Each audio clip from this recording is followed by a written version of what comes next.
بن مالک کہتے ہیں جب حضور کو آتے دیکھا تو میں پوری طرح ڈر گیا، لیکن قریب محبوب جب میرے قریب آئے اور مجھے ڈرا ہوا دیکھا نا، تو پھر رحمت للعالمین محبوب کی رحمت کا بادل چھایا، اور جب حضور مجھے دیکھ کے ہنسے نا، بس وہ ہنس گئے اور میرا کام بن گیا۔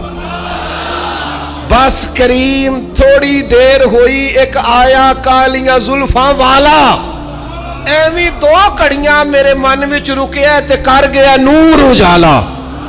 بات بن گئی، بات طبیعت ٹھنڈی ہو گئی، تو حضور فرمانے لگے میں نے کہا تھا جاؤ، گئے نہیں؟ اب جب حضور مسکرا گئے تو بات ہی ختم ہو گئی۔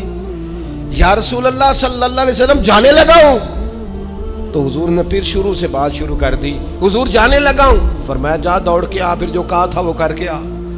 لیکن وہ بیچ میں جو دیر ہوئی تھی، وہ جو لیٹ ہوئی تھی، اور جو میں کہہ کے آیا تھا میں نے نہیں جانا، حضور نے اس بات پر مجھ سے کوئی سختی نہیں کی۔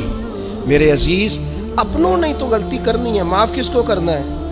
اپنوں کو، لیکن ہم نے باہر ساری دنیا کو معاف کر دیا ہے، اپنوں کو ہم معاف کرنے کو تیار نہیں ہیں۔ اپنوں کو معاف کرنا ہے، اپنوں سے در کو۔ اور پھر آپ اگر کوئی دینی تعارف رکھتے ہیں، آپ نمازی ہیں، آپ حاجی صاحب ہیں، آپ بزرگ ہیں، آپ شیخ ہیں، تو پھر تو آپ کے اخلاق میں اور زیادہ وسعت ہونی چاہیے۔ جیسے جیسے بندے کی عمریں بڑھتے جائیں نا، ویسے ویسے اسے میٹھا ہونا چاہیے، کڑوا نہیں ہونا چاہیے۔ جیسے جیسے اس کی تسبیح بڑھتی جائے ویسے ویسے اس کا لہجہ بھی وسیع ہونا چاہیے۔ اس کے مزاج کے اندر دینی اگر آپ تعارف رکھتے ہیں تو پھر تو آپ کو، میں آپ سے عرض کروں، میں کئی دفعہ دوستوں سے شکوہ کرتا ہوں، میں کہتا ہوں یار ہم تو جو کہنا چاہتے ہیں وہ بھی نہیں کہہ سکتے، ہم تو سونا چاہتے ہیں ڈھب سے سو نہیں سکتے، ڈھونڈتے پھرتے ہیں جگہ ملے کوئی آرام کرنے کو۔ کیوں؟ اس لیے کہ دینی تعارف رکھتے ہیں۔ آپ نے وہ دعویٰ ہی نہیں کرنا تھا، یہاں تے چٹی چادر لا دے نا کڑیے تے پین فقیراں دی لوئی، چٹی چادر تے پھر داغ لگیندا ہی تے لوئی نو داغ نہ کوئی۔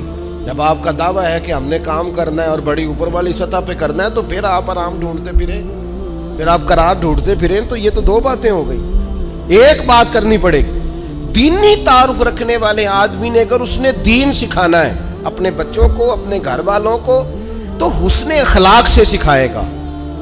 وہ اگر ڈنڈا پکڑ لے ہر وقت، سختی بھی کریں جہاں ضرورت ہو، لیکن اگر اس کا لہجہ ہی ہمیشہ کے لیے تلخ ہو جائے گا تو وہ کبھی بھی دین سکھانے میں کامیاب۔ انسان بہت سارے دینی